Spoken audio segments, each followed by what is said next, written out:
तो आज हम पढ़ने वाले हैं chemical reactions and equations of class 10th। Okay, तो क्लास 10th का हम क्या करने वाले हैं, ये चैप्टर करने वाले हैं केमिकल रिएक्शंस एंड इक्वेशंस।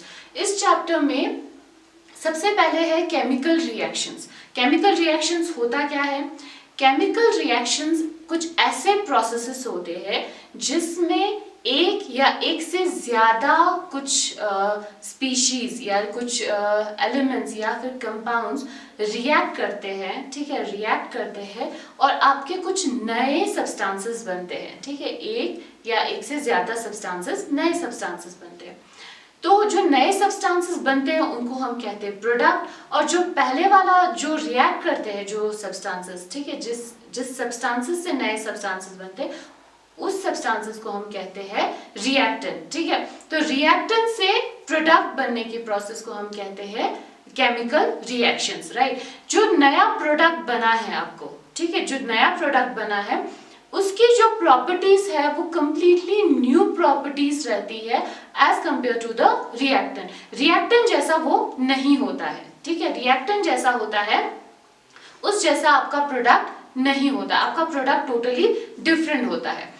जैसे कि आपको मैं एग्जांपल बताऊंगी, जैसे कि हाइड्रोजन और ऑक्सीजन मिलके क्या बनाता है, वाटर बनाता है, ठीक है। हाइड्रोजन और ऑक्सीजन क्या हुआ, रिएक्टेंट, और उससे आपका प्रोडक्ट क्या बना, वाटर।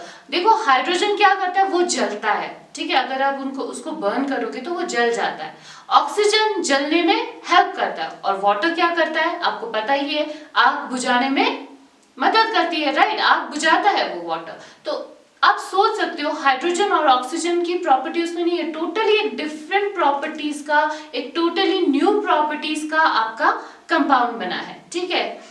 तो इसी चीज को हम कहते हैं केमिकल रिएक्शन, ठीक है। तो मैंने यहाँ पे डेफिनेशन लिखा है, तो ये आप देख सकते हो, chemical reactions are the processes in which one और मोर सब्सटेंसेस, जिनको हम कहते हैं reactants, are converted to one or more different substances, जिनको हम कहते हैं प्रोडक्ट with new properties। यानी प्रोडक्ट के अंदर क्या होगा, नए प्रॉपर्टीज होंगे। जैसे कि मैं यहाँ पे लिख रही हूँ इस साइड, अब आप इसको ऐसे लिखते हो रिएक्टेंट, ठीक है, रिएक्टेंट होगा, रिएक्टेंट्स लिख लेती हूँ, ठीक है।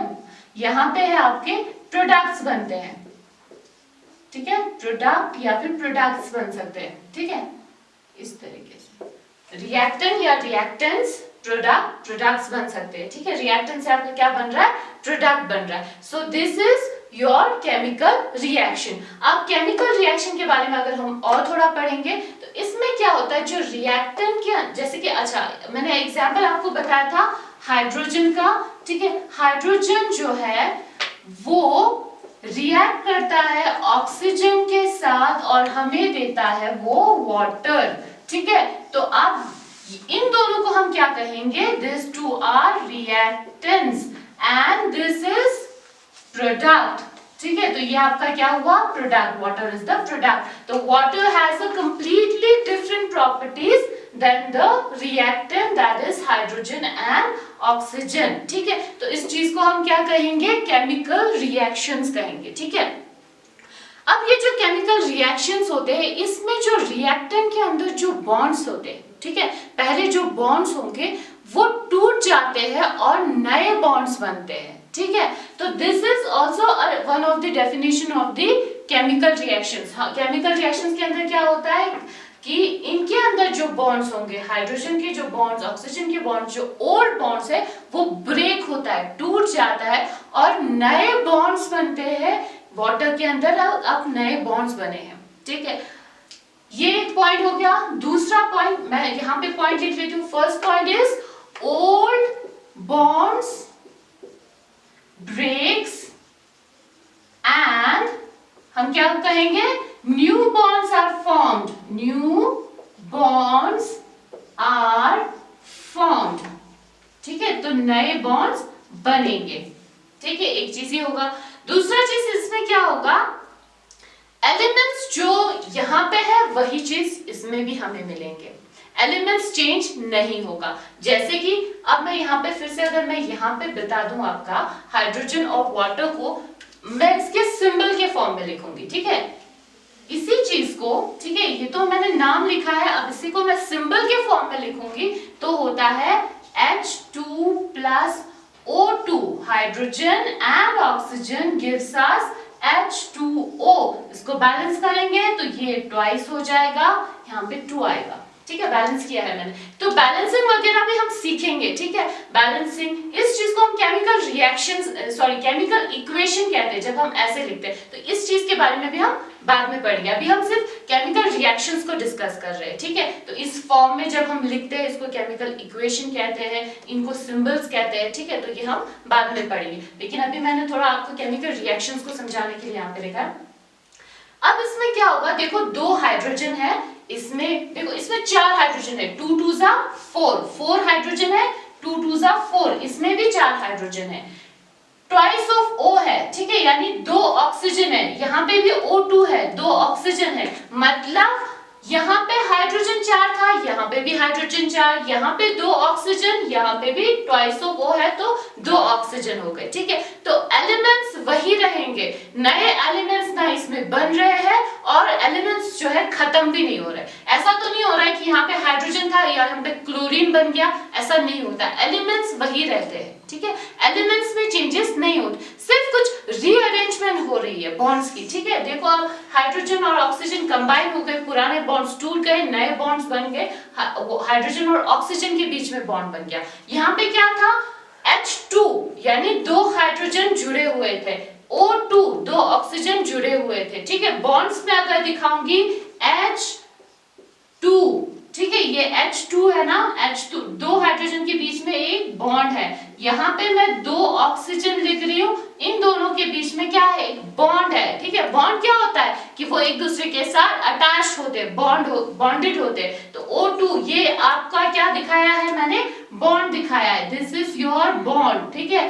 तो ये बॉन्ड टूट रहा है, दिस बॉन्ड इज ब्रेकिंग, ठीक है, ये बॉन्ड क्या हो रहा है, ब्रेक हो रहा है, और हाइड्रोजन और ऑक्सीजन के बीच में बॉन्ड बन रहा है, ये ऑक्सीजन होता है, यहाँ पे आपके हाइड्रोजन है, देखो नए बॉन्ड्स बन गए हैं, पहले हाइड्रोजन 2 के बीच में बॉन्ड था, ऑक्सीजन 2 के बीच में, ये बॉन्ड टूट गया और ऑक्सीजन और हाइड्रोजन के बीच में, ऑक्सीजन और हाइड्रोजन के बीच में नए बॉन्ड बने हैं, ठीक है। सो ये चीज भी होता है, that is all bonds breaks and new bonds are formed. दूसरा चीज मैंने कहा, एलिमेंट्स रिमेन सेम, ठीक है, there is no change in the elements, elements जो पहले थे वही एलिमेंट्स रहेंगे, ठीक है। तो सेकंड पॉइंट हम कह सकते हैं, elements atoms of the atoms, या हम ये भी लिख सकते हैं, elements remain same, ठीक है, elements remain same, there is no change कि एक नया एलिमेंट बन गया, ऐसा तो नहीं है, ठीक है, एलिमेंट्स सेम रहते हैं। सो ये भी एक दूसरा पॉइंट है, ठीक है। तो इस चीज को हम क्या कहेंगे, केमिकल रिएक्शंस कहेंगे, ओके। अब केमिकल रिएक्शंस जो है हर जगह होती है, ठीक है, हर जगह होती है, लेबोरेटरी में सिर्फ आप केमिकल रिएक्शंस नहीं करते हो, ठीक है, हर जगह आपको केमिकल रिएक्शंस देखने को मिलते हैं। जैसे कि दूध खराब हो जाता है, ठीक है, सोरिंग ऑफ मिल्क, राइट, दूध खराब हो जाता है गर्मियों में, जब आप ऐसे ही उसको बिना उबाले रखोगे काफी टाइम तक तो वो क्या हो जाता है, खट्टा हो जाता है और वो खराब हो जाता है, ठीक है। तो उसकी वजह से वो उसमें क्या हो रहा है, केमिकल रिएक्शंस हो रहे हैं, ठीक है। और दूसरा, दूध से दही हम बनाते हैं, राइट, तो वो उसमें भी क्या होता है, केमिकल रिएक्शंस हो रहा है। डाइजेशन होती है, आपकी बॉडी के अंदर डाइजेशन होती है, उसमें भी क्या होता है, मतलब आपके जो खाना जो है वो टूट जाता है, अलग अलग केमिकल्स उस पर रिएक्ट करते हैं हमारे बॉडी के अंदर जो है, ठीक है, पेप्सिन हो गया, है ना, आपकी बॉडी के अंदर अलग अलग जो डाइजेस्टिव एंजाइम्स है, केमिकल्स है, वो रिएक्ट करता है, रिएक्शन होती है। आपकी बॉडी के अंदर रेस्पिरेशन होता है, व्हाट इज रेस्पिरेशन, कि आपकी बॉडी के अंदर फूड से जो आपकी न्यूट्रिएंट्स से जो एनर्जी रिलीज होती है, ठीक है, उसको कहते हैं रेस्पिरेशन। तो एनर्जी जो रिलीज होती है उस प्रोसेस में भी क्या होती है, रिएक्शंस होती है, केमिकल रिएक्शंस होती है, ठीक है। रस्टिंग ऑफ आयरन, ठीक है, जंग लग जाता है जब आप किसी आयरन को बाहर रख लेते हो, काफी टाइम तक वो रह जाता है, ठीक है, उस पर धूप पड़ती है, उस पर पानी अगर पड़ जाता है, ठीक है, बारिश का पानी पड़ गया तो उसके बाद उस पर जंग लग जाता है, एक ब्राउनिश या रेडिश ब्राउनिश टाइप का एक कोटिंग आ जाता है, तो उसको हम कहते हैं जंग लगना। तो वो भी क्या है, केमिकल रिएक्शंस है। तो देखा जाए तो हर जगह केमिकल रिएक्शंस होते जाते हैं, ठीक है। कोई चीज आप बर्न करते हो, किसी फ्यूल को बर्न कर रहे हो, ठीक है, कोल, ठीक है, किसी या वुड को आप बर्न कर रहे हो, तो burning is also chemical reaction, right. उसमें ऑक्सीजन के साथ मिलके क्या होती है, रिएक्शन होती है, ठीक है। तो ये सारी चीजें क्या है, रिएक्शंस है जो आप अपने आसपास देख सकते हो, ठीक है। उसके अलावा जैसे लैब में भी आप बहुत सारे रिएक्शंस करते हो, केमिकल रिएक्शंस। मैं एग्जांपल एक लेके चलूंगी जो आप लैब में एक रिएक्शंस करते हो, ठीक है।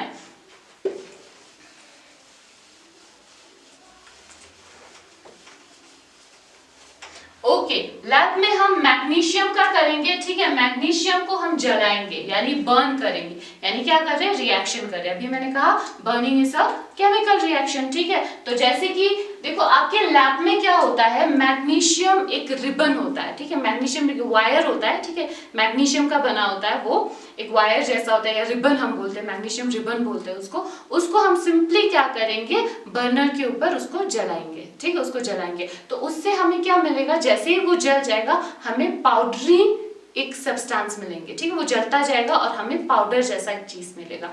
वो पाउडर जैसा चीज जो है वो क्या है, वो मैग्नीशियम ऑक्साइड होता है, ठीक है। मैग्नीशियम जो है, ठीक है, मैग्नीशियम रिबन, ठीक है, मैग्नीशियम रिबन को हम जलाएंगे। बर्निंग मतलब होता है ऑक्सीजन ऐड होना, ऑक्सीजन के साथ रिएक्ट करना। जब भी आप किसी चीज को बर्न करोगे मतलब ऑक्सीजन उसके साथ रिएक्ट करवा रहे हो, ठीक है। देखो बर्निंग जो है बिना ऑक्सीजन के कभी पॉसिबल नहीं है। तो मैग्नीशियम और ऑक्सीजन को आपने रिएक्ट करवाया, आपको बनता है मैग्नीशियम ऑक्साइड बनता है, विच इज व्हाइट कलर का रहता है, ठीक है, व्हाइट कलर का मैग्नीशियम ऑक्साइड बनता है।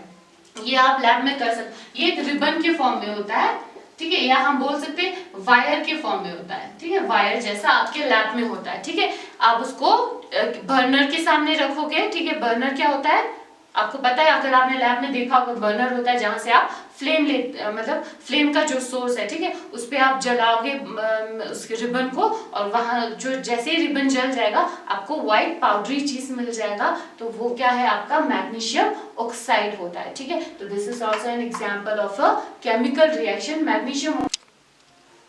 तो ये जब मैग्नीशियम और ऑक्सीजन रिएक्ट कर रहा है तो हमें मैग्नीशियम ऑक्साइड बन रहा है, राइट। तो ये जब मैग्नीशियम हम बर्न करेंगे तो एक डेज़लिंग व्हाइट लाइट प्रोड्यूस होता है, ठीक है, डेज़लिंग मींस बिल्कुल ब्राइट व्हाइट लाइट प्रोड्यूस होता है और आपका मैग्नीशियम ऑक्साइड बनता है, ठीक है। तो ये बात हो गई आपकी केमिकल रिएक्शंस की। तो अब हम नेक्स्ट बात करेंगे कैरेक्टरिस्टिक्स ऑफ केमिकल रिएक्शंस, कि हमें कैसे पता चलेगा कि केमिकल रिएक्शंस हुआ है कि नहीं, ठीक है। हर एक जो केमिकल रिएक्शंस होते हैं, अलग अलग जो केमिकल रिएक्शंस होते हैं उसमें अलग अलग टाइप के मतलब अलग अलग कैरेक्टरिस्टिक्स रहती है जिससे हमें पता चलता है कि केमिकल रिएक्शंस हुआ है। जैसे किसी रिएक्शंस में कोई गैस निकल गया, उसमें से गैस इवॉल्व हुआ, ठीक है। किसी रिएक्शन में प्रेसिपिटेट बन गया, किसी रिएक्शन में टेम्परेचर राइज हो गया या टेम्परेचर डाउन हो गया, तो हमें पता चल जाएगा केमिकल रिएक्शन हो गया। मतलब किसी दो चीज को हमने मिलाया, मान लो कलर चेंज हो गया, तो इससे हमें पता चल जाता है केमिकल रिएक्शंस हुआ है। तो अलग अलग रिएक्शंस की अपनी अपनी कैरेक्टरिस्टिक रहती है जिससे हमें पता चलता है कि वो उसमें केमिकल रिएक्शंस हुआ है। तो वो चीज हम देखेंगे कि क्या क्या कैरेक्टरिस्टिक्स रहते हैं, ठीक है। तो मोस्टली आपके ये 5 कैरेक्टरिस्टिक्स रहते हैं, ठीक है। तो ये हम पढ़ रहे हैं characteristics of chemical reactions. First ये 5 मोस्टली ये इन चीजों से हमें पता चलता है कि केमिकल रिएक्शंस हुआ है। किसी रिएक्शन में एवोल्यूशन ऑफ गैस होता है, गैस निकलता है उस रिएक्शन से, या प्रेसिपिटेट बनता है, फॉर्मेशन ऑफ प्रेसिपिटेट, या फिर थर्ड है change in colour, colour change हो जाता है तो हमें पता चल जाता है कि केमिकल रिएक्शन हुआ है। Change in temperature, temperature change हो जाता है, ठीक है। मतलब किसी बीकर में हम रिएक्शन कर रहे हैं, या तो वो बीकर बिल्कुल ठंडा हो गया या तो वो बीकर बहुत ही गर्म हो गया, इससे पता चल जाता है कि केमिकल रिएक्शंस हुआ है, ठीक है।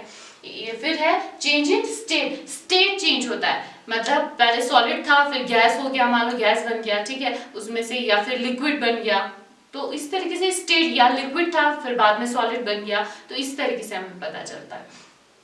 देखो अब यहाँ पे फॉर्मेशन ऑफ प्रेसिपिटेट। प्रेसिपिटेट क्या होता है?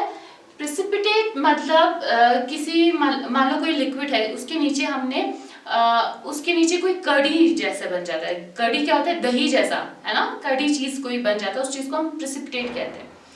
ओके, कड़ी चीज बन जाता है तो उसको हम कहेंगे प्रेसिपिटेट। इसको पीपीटी भी बोलते हैं, ठीक है, पीपीटी शॉर्ट में पीपीटी बोलते थे, प्रेसिपिटेट पीपीटी बोलते थे शॉर्ट में। कभी आप ऐसे भी पीपीटी मैंने कहीं अगर लिखा हो तो, ठीक है, यहाँ पे जैसे मैंने लिखा है। अब हम इसके एग्जाम्पल्स देखेंगे, एवोल्यूशन ऑफ गैस कहाँ हो रहा है। फर्स्ट एग्जाम्पल है एवोल्यूशन ऑफ गैस का एग्जाम्पल है जब हम H2SO4 यानी सल्फ्यूरिक एसिड को जिंक के साथ रिएक्ट करेंगे, ठीक है। सल्फ्यूरिक एसिड को आप मतलब जिंक और सल्फ्यूरिक एसिड की रिएक्शन करेंगे तो उसमें से हमें हाइड्रोजन गैस निकलता है, उस रिएक्शन में हाइड्रोजन गैस निकलता है। तो वहां से हमें पता चल जाता है कि ये रिएक्शन हो गया है, कि उसमें हमें पता है कि जिंक और सल्फ्यूरिक एसिड मिलकर हाइड्रोजन गैस निकलता है, और अगर हाइड्रोजन गैस निकले तो इसका मतलब वो रिएक्शन हो गया है, ठीक है। दूसरा है आपको फॉर्मेशन ऑफ प्रेसिपिटेट का। जब हम पोटेशियम आयोडाइड को लेड नाइट्रेट के साथ रिएक्ट करते हैं, ठीक है, ये है पोटेशियम आयोडाइड, ये है लेड नाइट्रेट के साथ रिएक्ट करते हैं तो हमें लेड आयोडाइड बनता है, वो येलो प्रेसिपिटेट बन जाता है उसका। कोई बीकर है, ठीक है, उसमें हमने पोटेशियम आयोडाइड और लेड नाइट्रेट डाल दिया, ठीक है, उन दोनों का रिएक्शन किया और नीचे हमें कड़ी चीज, ठीक है, जैसे दही जैसा होता है, ठीक है, कड़ी चीज बनता है। कलर कोई भी हो सकता है, जैसे यहाँ पे येलो कलर का आपको कड़ी चीज मिल जाता है जिसको हम क्या कहेंगे? प्रेसिपिटेट बन जाता है। किसका? लेड आयोडाइड बन गया है वो, ठीक है, जो कड़ी चीज है वो लेड आयोडाइड का बन गया और येलो कलर का प्रेसिपिटेट होता है वो। ओके, उसके बाद है चेंज इन कलर का एग्जांपल हम लेके चलेंगे। साइट्रिक एसिड और पोटेशियम परमैंगनेट का रिएक्शन देखेंगे, ठीक है। पोटेशियम परमैंगनेट क्या होता है? पर्पल कलर का होता है, ठीक है, अगर आपने लैब में भी देखा होगा वो पर्पल कलर का होता है। तो पोटेशियम जो आपका परमैंगनेट है उसका कलर पर्पल होता है। जब लेकिन उसको साइट्रिक एसिड के साथ हम रिएक्शन करवाएंगे तो उसका कलर चेंज होके कलरलेस बन जाता है, ठीक है। तो चेंज इन कलर से हमें पता चल गया रिएक्शन हो गया। मान लो आपने पहले थोड़ा सा साइट्रिक एसिड डाल दिया, पोटेशियम परमैंगनेट के साथ थोड़ा सा साइट्रिक एसिड डाल दिया, लेकिन हल्का सा पर्पल कलर फेड हुआ, पूरा नहीं हुआ। इससे हमें पता चलेगा रिएक्शन पूरा कंप्लीट नहीं हुआ है, ठीक है, हल्का सा कलर फेड हुआ। हमने और साइट्रिक एसिड मिलाते गए, फिर एक टाइम आएगा कि कलर पूरा उसमें से गायब हो जाएगा, वो कलरलेस बन जाएगा। तो उस टाइम पे हम कह सकते हैं रिएक्शन कंप्लीट हो गया है। ओके, तो इससे भी हमें पता चल रहा है कि रिएक्शन यहाँ पे हो गया है। तो दूसरा हम एक कैरेक्टरिस्टिक यहाँ पे जैसे चेंज इन टेम्परेचर से भी हम पता कर सकते हैं। जब हम कैल्शियम ऑक्साइड, या इसको हम क्या कहते हैं? क्विक लाइम कहते हैं, CaO, ठीक है, कैल्शियम ऑक्साइड को हम क्या कहते हैं? क्विक लाइम कहते हैं। इसका नाम क्या रहता है? क्विक लाइम रहता है, क्विक लाइम, ठीक है। इसको हम लाइन भी बोलते हैं, सिंपल लाइन भी बोल सकते हैं, क्विक लाइन बोलते हैं। उसको वाटर के साथ मिलाएंगे, क्विक लाइन को वाटर के साथ मिलाएंगे तो आपका क्या बन जाता है? स्लेट लाइन बन जाता है, स्लेट लाइन बन जाता है। कैल्शियम हाइड्रोक्साइड को हम क्या बोलते हैं? स्लेट लाइन बोलते हैं, ठीक है, स्लेट लाइन बन जाता है। जब हम ये रिएक्शन करते हैं, क्विक लाइन के अंदर पानी डालते हैं और स्लेट लाइन जैसे ही बनाते हैं तो वो बीकर, मान लो किसी बीकर में हम वो रिएक्शन कर रहे हैं तो वो बीकर गर्म हो जाता है, ठीक है। उसका मतलब है हमें पता चल जाता है, उससे कैरेक्टराइज्ड हो जाता है कि रिएक्शन हुआ है करके, ठीक है, रिएक्शन हुआ है करके हमें पता चल जाता है। तो ये मतलब वो क्यों गर्म हो जाता है, बीकर क्यों गर्म होता है? क्योंकि उसमें से हीट प्रोड्यूस होता है इस रिएक्शन में। ऐसे रिएक्शंस जिसमें हीट प्रोड्यूस होता है, निकल जाता है, उस रिएक्शन को हम कहते हैं एक्सोथर्मिक रिएक्शन। एक्सो मतलब निकलना, एग्जिट होना, निकल जाना। तो हीट जिसमें से निकलता है, ऐसे रिएक्शन को हम एक्सोथर्मिक रिएक्शन कहते हैं। और कुछ ऐसे भी रिएक्शन होते हैं जिसमें हीट यूज होता है, कंज्यूम मतलब उसमें हीट अब्सॉर्ब हो जाता है, ठीक है। तो ऐसे रिएक्शन को हम कहते हैं एंडो मीन्स अंदर आना, ठीक है, एंडोथर्मिक रिएक्शन होता है, ठीक है। तो ये जो रिएक्शन है क्विक लाइम को पानी में जब मिलाएंगे तो स्लेट लाइम बनता है, ये एक्सोथर्मिक रिएक्शन है, यानी जिसमें हीट रिलीज होता है। तो इस वजह से बीकर बिल्कुल गर्म हो जाता है, ठीक है। एंडोथर्मिक और एक्सोथर्मिक रिएक्शन को आपको अच्छे से समझना है, ठीक है, दिस इज इंपॉर्टेंट कॉन्सेप्ट। और उसके बाद है जैसे नेक्स्ट है चेंज इन स्टेट। किसी किसी रिएक्शन में क्या होता है? चेंज स्टेट का भी चेंज होता है। जैसे एग्जांपल है the combustion reaction of candle wax. जब आप कैंडल को जलाते हो तो उस दौरान क्या होता है? बच्चे काफी कंफ्यूज होते हैं कि पूछते हैं कि इसमें रिएक्शन होता भी है कि नहीं। क्योंकि कैंडल जल रहा है तो उसमें हम बोलते हैं कि ये एक फिजिकल चेंज है कि केमिकल रिएक्शन हो रहा है। केमिकल चेंज या केमिकल रिएक्शन एक ही चीज है, ठीक है। केमिकल चेंज हो रहा है या केमिकल रिएक्शन हो रहा है, ये सिर्फ एक फिजिकल चेंज है, ठीक है। जैसे कि आप आइस को ले रहे हो, ठीक है, आइस को आप थोड़ा गर्म करोगे तो वो लिक्विड बन जाता है, लिक्विड को थोड़ा गर्म करोगे तो ये वेपर बन जाता है, लिक्विड का वेपर बन जाता है, राइट। तो ये केमिकल रिएक्शन नहीं है, ठीक है। उसमें वो क्या है, एक फिजिकल चेंज है, it's not a chemical reaction. Ice से लिक्विड वाटर बनना, लिक्विड वाटर से वाटर वेपर बनना, गैस बनना, तो ये सिर्फ फिजिकल चेंज है, ठीक है, केमिकल चेंज नहीं है। लेकिन कैंडल वैक्स जो होता है उसमें दोनों प्रोसेसेस रहते हैं। कैंडल वैक्स को जब हम जलाते हैं, कैंडल को जलाते हैं, तो उसमें दोनों प्रोसेस, केमिकल चेंज भी होता है, फिजिकल चेंज भी होता है, ठीक है। तो इसमें ये बेस्ट एग्जांपल है इसके चेंज इन स्टेट का। कैंडल वैक्स को जब जलाते हैं तो स्टेट चेंज होता है। देखो कैंडल वैक्स को जैसे ही जलाओगे तो जो आपका विक होता है, मतलब जो जिस चीज को हम जलाते हैं, वो धागा जैसा जिसको हम जलाते हैं, ठीक है, तो उसके अराउंड जो वैक्स होंगे, ठीक है, उसमें क्या होता है, जो वैक्स हम जलाते हैं तो उसमें वहां से जब वो जैसे ही वो जलता है उसमें कार्बन डाइऑक्साइड रिलीज होता है, वाटर वेपर रिलीज हो जाता है उसमें, ठीक है। तो कार्बन डाइऑक्साइड और वाटर वेपर निकल जाता है उस प्रोसेस में। वाटर वेपर जैसे निकलता है, वेपर तो गैस फॉर्म में, लेकिन जैसे निकलता है बाहर की तरफ जाते जाता है तो फिर ऑब्वियसली वो एकदम कूल डाउन होने के बाद क्या बनता है, ठंडा होने के बाद वो लिक्विड में कन्वर्ट हो जाता है, ओके, लिक्विड बन जाता है। और कार्बन डाइऑक्साइड एक क्या है, गैस है। वैक्स खुद क्या है, सॉलिड है, ठीक है, वैक्स खुद क्या है, सॉलिड है, लेकिन वहां से कार्बन डाइऑक्साइड और वाटर निकल गया, मतलब गैस और लिक्विड निकल गया, तो इसका मतलब है स्टेट चेंज हो रहा है, सॉलिड से लिक्विड और गैस बन रहा है। So this is an example of change in state, ठीक है। तो ये रिएक्शन जो है characterised by change in state. तो अलग अलग रिएक्शन जो है अलग अलग वे से हम कैरेक्टराइज कर सकते हैं कि रिएक्शन हुआ है कि नहीं। तो यहाँ पे हमारा ये लेक्चर एंड होता है। नेक्स्ट हम वीडियो में आप केमिकल इक्वेशंस के बारे में पढ़ेंगे।